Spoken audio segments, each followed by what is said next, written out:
Hello everyone, welcome to my channel जिसका नाम है ऑनलाइन वाला। और आज का हमारा टॉपिक है रॉन्ग रिटर्न्स के बारे में, जिसमें मैं आपको कंप्लीट डिटेल दूंगा कि रॉन्ग रिटर्न्स क्यों आती हैं, कैसे आती है, क्या उसके पीछे सिस्टम है, और इसी के बारे में आज का हमारा वीडियो रहेगा। पहले बताता हूँ रॉन्ग रिटर्न्स क्या होता है।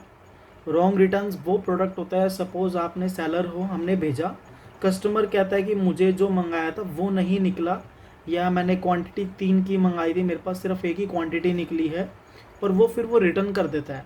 एंड सेलर के पास जो सेलर ने भेजा था वो नहीं निकलता। सपोज सेलर ने टी शर्ट भेजी थी, उसको कोई पुरानी टी शर्ट निकलती है, उसने 3 क्वांटिटी भेजी थी, सेलर को 1 सिंगल क्वांटिटी मिलता है, तो वो मिसिंग आइटम होता है। तो आज का हमारा टॉपिक रहेगा wrong returns and missing item के बारे में। तो सबसे पहला सवाल ये बैठता है रॉन्ग रिटर्न्स में कि आखिर ये करता कौन है, कस्टमर करता है या कोरियर वाला करता है, लॉजिस्टिक पार्टनर में होता है। तो मैं बताना चाहूँगा अलग अलग कंपनी में परसेंटेज रहता है कि कौन किस हिसाब से रॉन्ग रिटर्न रेस कर रहा है। सबसे ज़्यादा रॉन्ग रिटर्न अभी तक देखा जाए तो अमेज़ॉन, फ्लिपकार्ट, मीशो में सबसे ज़्यादा रॉन्ग रिटर्न और मिसिंग क्वांटिटी के केस मीशो पे आते हैं। तो बताना चाहूँगा मीशो का हम एग्जांपल लेते हैं आज का, कि मीशो पे सेलर पैनल पे कैसे इसका रहता है रिटर्न्स का, रॉन्ग रिटर्न्स का और मिसिंग क्वांटिटी का। तो सबसे पहला सवाल ये आता है कि करता कौन है, कस्टमर या कोरियर बॉय। तो इसमें दो कंडीशन है। सपोज मान के चलिए कि अगर कस्टमर के पास पार्सल पहुंच गया, कस्टमर कहता है कि मैंने जो मंगाया था मुझे वो नहीं मिला, और रिटर्न कर देता है, तो वो हो गया कस्टमर रिटर्न। तो इसमें कौन कर सकता है, इसमें दोनों पॉसिबिलिटी है कि कस्टमर ने भी किया है या कोरियर वाले ने भी किया है। अब दूसरा बात आता है कि कस्टमर के पास पार्सल पहुंचा ही नहीं, आरटीओ हो गया, कैंसिल हो गया, पर आपको दूसरा प्रोडक्ट फिर भी निकल रहा है, तो उस केस में क्लियर होता है कि कोरियर वाले ने किया। अब यहाँ पे मीशो का केस ले रहे हैं, तो मीशो पे जो है कस्टमर 10 से 20% का आता है, बाकी 80% कोरियर वाला कर रहा है। हर जगह कोरियर वाले के चांसेस ज़्यादा होते हैं, पर मीशो पे 20% अभी भी कस्टमर ऐसे हैं रिटर्न में जो ऐसा काम करते हैं। को सारा पहले और एक सिंपल एग्जांपल के लिए ऑर्डर का प्रोसेस बताता हूँ कि ये प्रोसेस काम कैसे करता है। सपोज़ हम एक सेलर है, हमारे पास एक ऑर्डर आया, हमने यहाँ पे ऑर्डर डिस्पैच कर दिया, रेडी कर दिया। अब क्या होगा, नेक्स्ट डे लॉजिस्टिक पार्टनर का कोरियर बॉय आएगा, पार्सल को हमारी एड्रेस से, वेयर हाउस से पिकअप लेगा और अपने वेयर हाउस जाके छोड़ देगा। जो इनके हर एरिया में छोटे छोटे वेयर हाउस बने होते हैं, ये पार्सल वहाँ पे जाके जमा करा देंगे। तो जो पिकअप बॉय होते हैं उनकी रिस्पॉन्सिबिलिटी सिर्फ इतनी ही होती है। तो पिकअप बॉय नहीं करते हैं 99% केसेस में। जो पिकअप लेके आ रहा है, हमारे यहाँ से ले जा रहा है, सेलर के एंड से जो सेलर से पार्सल उठा के हब में छोड़ रहा है, 99 केसेस में वो नहीं करते हैं, 99% केसेस में। अब उसके आगे क्या होता है कि जो हब में ले जाएगा, हब में पार्सल स्कैन होता है और फिर वहाँ पे उनके बैग बनते हैं। तो बैग बनेंगे, वहाँ से शाम को टेम्पू निकलेगा उनके मदर हब में। मदर हब किसको बोलते हैं, जो एरिया का सबसे बड़ा हब होता है, वहाँ पे सारे के सारे पार्सल जाएंगे और वहाँ पे पार्सल की सॉर्टिंग होगी स्टेट वाइज, पिन कोड के अकॉर्डिंग। दिल्ली का जितने भी दिल्ली के पैकेट होंगे उस दिन के, वो एक अलग ट्रक में जाएंगे, उनका अलग बैग बनेगा। एंड मुंबई का अलग बैग बनेगा, दूसरी स्टेट का अलग बनेगा, यूपी का अलग बनेगा। वहाँ पे पार्सल को पिन कोड के अकॉर्डिंग, स्टेट्स के अकॉर्डिंग सॉर्ट कर दिया जाता है, उनके अलग अलग बैग बन जाते हैं। फिर वो जो है एयरपोर्ट पे जाएंगे, एयरपोर्ट पे बैग्स की स्कैनिंग होगी। फिर जो जिस स्टेट में पार्सल जाना होगा उसका बैग जो है उस स्टेट के लिए फ़्लाइट से जाएगा, और वहाँ पे जो है फिर फ़्लाइट से जब उसका जिस स्टेट में पार्सल पहुँचेगा, फिर वो एयरपोर्ट से पहुंचने के बाद वापस उनके उस स्टेट के मदर हब में जाएगा। सपोज़ दिल्ली से महाराष्ट्र का ऑर्डर था, तो मेरे यहाँ से दिल्ली के मदर हब से एयरपोर्ट गया, एयरपोर्ट से फिर महाराष्ट्र के मदर हब में जाएगा। मदर हब में पार्सल का बैग फिर खुलेगा और वहाँ के जो जितने भी उस बैग्स ओपन होंगे, फिर वो कोरियर बॉयज़ को पिन कोड के अकॉर्डिंगली अलॉट किए जाते हैं। तो सबसे पहले तो एयरपोर्ट के बाद सारा पार्सल मदर हब में जाता है। मदर हब के बाद जो है फिर वो छोटे हब में जाएगा, छोटे हब में पिन कोड के बाद फिर वो डिलीवरी बॉयज़ को अलॉट होता है, उनकी शीट बनती है, डिलीवरी शीट बनती है, उस पर उनको पार्सल अलॉट किए जाते हैं। फिर वो घर घर जाके कस्टमर के पास डिलीवर करेंगे। तो सबसे बड़ी बात आती है जो रिटर्न्स का है, अगर कोरियर वाले कर रहे हैं वो तो कहाँ हो रहा है? देखिए इसके दो रीज़न है, गारंटी तो नहीं दे सकता, जहाँ तक मुझे पता चला ग्राउंड लेवल पे पूछताछ करके, तो ज़्यादातर जो है दूसरी स्टेट के स्मॉल हब्स में होता है, जो पार्सल रीपैकिंग हो जाता है, आप देखते हैं ना पूरा की पूरा पार्सल रीपैक हो रहा है, तो वो अदर स्टेट के स्मॉल हब्स में हो जाता है, पार्सल को रीपैक करते हैं, या फिर जो स्मॉल हब्स से जो कस्टमर है उसके बीच में जो डिलीवरी बॉय लेके जा रहा है वो कर देते हैं। तो यहाँ पे सिर्फ दो ही केस होते हैं, मदर हब में नहीं होता, मदर हब से जो छोटे हब्स के लिए बैग निकलता है या तो उस बीच में होता है, या कस्टमर के पहुँचने से पहले जो कोरियर बॉय कस्टमर के पास लेके जाएगा उस केस में कोरियर बॉय, ये आरटीओ के केस में जो कस्टमर कहता है कि हमारे को निकला ही रॉन्ग प्रोडक्ट है, तो ये सारा पार्सल का चेंज होना, प्रोडक्ट चेंज होना, ये उस कंडीशन में वहाँ पे हो जाता है। तो ये वहाँ पे करते हैं क्योंकि वहाँ पे चेकिंग नहीं होती है, स्ट्रिक्टनेस सिर्फ मदर हब तक रहती है, मदर हब से एयरपोर्ट, एयरपोर्ट से वापस दूसरे स्टेट के मदर हब तक। तो जो लोकल हब्स हैं वहाँ पे कोई चेकिंग नहीं होती है, वहाँ पे कोई चेक नहीं करता, तो सारा की सारा जो भी ये रॉन्ग प्रोडक्ट का, मिसिंग क्वांटिटी का होता है वहाँ पे होता है। अब बात करते हैं कस्टमर की। अभी भी इंडिया में आप जानते हैं काफ़ी कस्टमर ऐसे हैं जिनका मेंटेलिटी थोड़ा लो है, जो और जिनको प्रोडक्ट फ्री में चाहिए होता है। काफ़ी कस्टमर ऐसे भी होते हैं जो क्या करते हैं, प्रोडक्ट तो सही आया उनके पास पर निकाल लेते हैं और पुराना डाल देते हैं, या फिर 10-10 क्वांटिटी ऑर्डर करते हैं, बल्क में ऑर्डर करते हैं और क्वांटिटी निकाल लेते हैं, बोलते हैं हमारे को एक ही निकला है, और फिर वो रिटर्न कर देते हैं। तो इस केस में क्या होता है, रिटर्न बॉय जो है या तो कस्टमर के साथ मिला होता है, और या फिर कस्टमर जानबूझ के ऐसा करता है सारा की सारा फ्री में लेने के लिए प्रोडक्ट। और ऐसे कस्टमर हर प्लेटफॉर्म पे करते हैं, कभी कभी तो स्पेसिफिक टारगेटिंग भी करते हैं एक ही ब्रांड को अलग अलग प्लेटफॉर्म पे। सपोज एक कस्टमर ने मीशो पे एक पार्सल मंगाया 10 क्वांटिटी के साथ, उसने रॉन्ग रिटर्न में डाल दिया, एक क्वांटिटी डाल दी, 9 निकाल ली, फिर उसी ब्रांड को वो अमेजोन पे सर्च करेगा या फ्लिपकार्ट पे सर्च करेगा, 2 दिन बाद वहाँ पे ऑर्डर प्लेस कर देगा, 3 दिन बाद वहाँ पे ऑर्डर प्लेस करेगा। उससे होगा क्या, वो एक ही ब्रांड को टारगेट करेगा और एक ही ब्रांड को जानबूझ के नुकसान देगा। तो कभी कभी ये कॉम्पिटिटर भी ऐसा करते हैं, कॉम्पिटिटर मेरे ख्याल से कम करते हैं ऐसा, पर करते हैं जहाँ तक हमारे को पता है। कॉम्पिटिटर भी अपने कंपटीशन का रिटर्न्स इंक्रीज़ करने के लिए और रिटर्न चार्जेस इंक्रीज़ करने के लिए अपनी टीम से, अपने एम्प्लॉयज़ से करवाते हैं, फेक ऑर्डर कराते हैं, फिर उनको बोलते हैं कि रिटर्न क्रिएट करो और रिटर्न में डालो, जिससे सामने वाले का नेगेटिव फीडबैक देख के ऑर्डर भी गिराते हैं और सेल का, रिटर्न का चार्जेस भी इंक्रीज़ करते हैं और सेल भी गिर जाती है, इससे नेगेटिव फीडबैक से सेल भी गिराते हैं। तो ये तो हो गया रॉन्ग रिटर्न के बारे में, कस्टमर कैसे करता है और कोरियर बॉय कैसे करता है।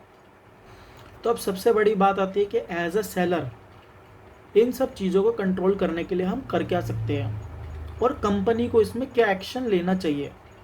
First of all, as a seller हम ये कर सकते हैं कि कंपनी जो अपनी कंपनी का ब्रांडेड पैकेजिंग मटेरियल रिकमेंड कर रही है कि वही कीजिए, आरटीओ रिड्यूस करने के लिए या कस्टमर रिटर्न रिड्यूस करने के लिए, या कस्टमर का पार्सल एक्सेप्ट कर ले कस्टमर ट्रस्ट बना के, तो हम तो सबसे पहले कंपनी के जो गाइडलाइंस है पैकेजिंग के लिए वही प्रेफर करें और प्लेन कोरियर बैग ना ही यूज़ करें, जिससे कस्टमर को ट्रस्ट रहेगा कि जिस कंपनी से मैंने मंगाया था पार्सल उसी कंपनी से मेरे पास आया है। सेकंड, कंपनी को क्या मेजर लेना चाहिए, कंपनी को अवेयरनेस फैलाना चाहिए कस्टमर्स के लिए कि टेम्पर्ड पार्सल एक्सेप्ट ही ना करें। आरटीओ इनिशिएट कर दे, पैसे ना ही दे, टेम्पर्ड पार्सल जो है एक्सेप्ट ना करे और रिटर्न पॉलिसी को कम से कम कर दे। उससे होगा क्या, जो रॉन्ग रिटर्न क्रिएट करते हैं 15-15 दिन की रिटर्न पॉलिसी की बेनिफिट उठा के ये आइटम यूज़ कर लेते हैं, उससे वो कम होगा। जब रिटर्न पॉलिसी 2 से 3 दिन का हो जाएगा तो मेरे ख्याल से 50-60% जो रिटर्न्स है वो वैसे रिड्यूस हो जाएंगी। थर्ड, कंपनी क्या कर सकती है, जब भी रिटर्न्स अप्रूव हो उससे पहले कस्टमर से भी पार्सल ओपनिंग वीडियो मांगे रिटर्न अप्रूव करने के लिए, क्योंकि सेलर से तो पार्सल ओपनिंग वीडियो मांगती है रिटर्न में कंपनी, हर कंपनी मांगती है, सेलर से इमेजेस भी मांगती है, पार्सल ओपनिंग वीडियो भी मांगती है, सीसीटीवी कैमरे की फुटेज भी मांगती है, पर कस्टमर से कुछ नहीं मांगा जाता रिटर्न के टाइम पे। जब कस्टमर रिटर्न की रिक्वेस्ट डालता है तो उससे सिर्फ 2-3 इमेजेस मांगी जाती है और उस बिहाफ पे उसकी रिटर्न अप्रूव हो जाती है। तो कंपनी को एक ये भी अवेयरनेस करना चाहिए कि कस्टमर जो भी ऑर्डर करे सबसे पहले उसका 2 मिनट का या 1 मिनट का पार्सल ओपनिंग वीडियो बनाए और उसको अपने फ़ोन में रखे। अगर उसको रिटर्न रेस करना है तो उसको वो वीडियो शेयर करना पड़ेगा, अदरवाइज़ उसका रिटर्न अप्रूव नहीं होगा। तो उससे एक कंडीशन तो ये हो जाएगी कि सेलर ने जो प्रोडक्ट भेजा है और कस्टमर के पास जो प्रोडक्ट मिला है वो वेरीफाइड हो जाएगा। मतलब सेलर ने ऐसे टी शर्ट भेजी ब्लैक कलर की, अगर कस्टमर कहता है, रिटर्न करता है कि मेरे को टी शर्ट मिली नहीं, खाली पैकेट आया, तो वो वीडियो में आ जाएगा। और कस्टमर कहेगा मुझे रॉन्ग प्रोडक्ट रिसीव हुआ, तो उसकी अनपैकिंग वीडियो में वो भी आ जाएगा। और तीसरी बात यह है, टेम्पर्ड पार्सल अगर वो एक्सेप्ट ही नहीं करेगा तो कस्टमर रिटर्न रेस नहीं कर पाएगा, वो एक्सेप्ट ही नहीं करेगा तो आरटीओ आ जाएगा। और आरटीओ में जब सेलर अपना यहाँ से क्लेम रेस करेगा तो सीधा सीधा कंपनी को, जो भी हमारा ब्रांड है, मीशो है, अमेजोन है या फ्लिपकार्ट है, वो सीधा कोरियर पार्टनर के अगेंस्ट एक्शन ले सकता है कि आरटीओ में टेम्पर्ड करके या रॉन्ग पार्सल, फिर वो लॉजिस्टिक पार्टनर से जवाब मांग सकता है। तो इस केस में क्या होगा, रॉन्ग रिटर्न और मिसिंग रिटर्न्स के केसेस 90% तक कम हो जाएंगे। अदरवाइज वो कस्टमर के रिटर्न्स एक्सेप्ट अप्रूव ही ना करे जब तक कस्टमर उनको पार्सल वीडियो देता ही नहीं है ओपनिंग का। इसके अलावा कंपनी क्या कर सकती है, कंपनी लॉजिस्टिक पार्टनर को कह सकती है कि अपना वेरिफिकेशन बढ़ाए, अपनी स्ट्रिक्टनेस करे, सीसीटीवी कैमरा रेगुलर बेसिस पे चेक रखे। क्योंकि होता क्या है, स्मॉल हब्स में कोई चेक करने वाला होता नहीं है, कोई इनका सिक्योरिटी इंस्पेक्टर नहीं होता, स्मॉल हब्स में कोई नहीं पूछता है। और अगर आप ग्राउंड लेवल पे अपने कोरियर बॉयज़, पिकअप बॉयज़ से पूछेंगे, ऐसे अगर फ्रेंडली हो आप काफ़ी टाइम से या आपकी जान पहचान उनसे अच्छी है, तो आपको आसानी से बता देते हैं कि हब में ये चल रहा है, दूसरे हब में ये चल रहा है, उस हब में ऐसे हो रहा है, एक बंदा वहाँ पकड़ा गया, ऐसे पकड़ा गया। आप सोशल मीडिया में भी देखते हैं कि काफ़ी ज़्यादा लोग कंप्लेंट करते हैं, काफ़ी सेलर्स खुद ही पकड़ लेते हैं कि लॉजिस्टिक बॉय कितना बड़ा स्कैम कर रहे हैं सेलर्स के साथ और कस्टमर्स के साथ। तो इन मेजर्स को लेने से एक तो कस्टमर के पास रॉन्ग प्रोडक्ट जाएगा नहीं, एंड सेलर के पास रिटर्न्स काफ़ी कंट्रोल हो जाएगा। और होगा क्या कि कस्टमर को रॉन्ग नहीं मिलेगा, मिसिंग नहीं मिलेगा, कुछ नहीं मिलेगा। या तो यहाँ पे क्लियर कट रहेगा कि सेलर ने जो भेजा था वो सेलर गलत है या फिर कस्टमर गलत है या लॉजिस्टिक पार्टनर गलत है, यहाँ पे क्लियर कट डिसाइड हो जाएगा।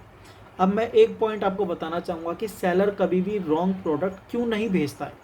एक तो सेलर आया है यहाँ पे 2 रुपये कमाने के लिए, प्रॉफिट मार्जिन बहुत कम होता है प्रोडक्ट के अंदर। सपोज एक सेलर ने रॉन्ग प्रोडक्ट भेजा, कस्टमर ने वहाँ से रिटर्न अप्रूव किया, तो इसमें सेलर को कोई बेनिफिट नहीं होता। सेलर को पार्सल लॉजिस्टिक कस्टमर तक डिलीवर करने के लिए कंपनी उससे चार्जेस लेती है, पर ऑर्डर पे कंपनी कमीशन भी चार्ज करती है, सेलर का प्रोडक्ट भी जाता है, टाइम भी जाता है, मनी भी जाता है। और क्या होता है, उसका कस्टमर नेगेटिव फीडबैक भी देगा। अगर वो रॉन्ग कुछ भी प्रॉब्लम हुई कस्टमर को, तो कस्टमर उस केस में नेगेटिव फीडबैक भी देगा, सेलर की सेल भी गिरेगी। अगर एक सेलर कोई भी गलत प्रोडक्ट देता है तो कभी भी कोई भी सेलर इतना बेवकूफ़ नहीं होता है कि वो जाने के चार्जेस भी दे, रॉन्ग प्रोडक्ट भी दे, कस्टमर से नेगेटिव फीडबैक भी दे, कंपनी को कमीशन भी दे रहा है एक ऑर्डर के ऊपर, और वापस लाने के लिए भी पार्सल को चार्जेस दे, और कंपनी उसके ऊपर भी पेनल्टी चार्ज करती है। Forward charges, time, product, investment, return charges and commission, seller का इतना कुछ जाता है जब भी एक कस्टमर रिटर्न उसके पास आता है। तो इसलिए 99.9% सेलर्स कभी भी गलत नहीं करते हैं। वो 1% कौन से होते हैं, 0.01% सेलर वो होते हैं जो रॉन्ग प्रोडक्ट भेजते हैं, जिनको डाउट होता है कस्टमर के ऊपर। सपोज एक कस्टमर बार बार ऑर्डर कर रहा है और बार बार रिटर्न रेस कर रहा है, तो उस केस में कुछ सेलर रॉन्ग प्रोडक्ट जानबूझ के भेज देते हैं, क्योंकि उनको पता है कि ये कस्टमर हमारे को हर तीसरे दिन ऑर्डर प्लेस कर रहा है और उसमें रॉन्ग प्रोडक्ट भेजे जा रहा है और हमारे को उस प्रोडक्ट पे क्लेम भी नहीं मिल रहा है कंपनी के एंड से। तो उस केस में क्या होता है, 3-4 ऑर्डर के बाद सेलर फ्रस्ट्रेट होकर रॉन्ग प्रोडक्ट भेजना स्टार्ट कर देता है पर्टिकुलर कस्टमर को, जो स्पेसिफिक टारगेट करता है, जो कस्टमर स्पेसिफिक टारगेट करता है सिर्फ एक सेलर को, और उसको लॉस देना चाह रहा है। तो उस केस में सेलर क्या करता है, वहाँ पे वो रॉन्ग प्रोडक्ट भेजता है जानबूझकर। और अगर वो रॉन्ग प्रोडक्ट भेजता है तो उससे पहले वो सेलर कंप्लेंट भी रेस करता है कस्टमर के अगेंस्ट, मीडिएटर कंपनी को, मीशो को, अमेजोन को, फ्लिपकार्ट को, और उसके बारे में अवेयरनेस भी फैला देता है कंपनी को कि ये कस्टमर बार बार परेशान कर रहा है और हर बार ये रॉन्ग प्रोडक्ट ही रिटर्न करता है और मेरे को इसका क्लेम भी नहीं मिल रहा, तो प्लीज़ इसके अगेंस्ट एक्शन लीजिए।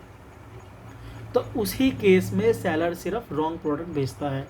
अदरवाइज 99.9% कोई भी सेलर जानबूझ के रॉन्ग प्रोडक्ट नहीं भेजता है, बिकॉज एक तो ऑर्डर लाना बहुत मुश्किल है, ऊपर से उसके ऊपर marketing cost, time, money, investment, product का कॉस्ट, नेगेटिव फीडबैक, सेल्स बहुत मुश्किल है आज के कॉम्पिटिटिव मार्केट के अंदर।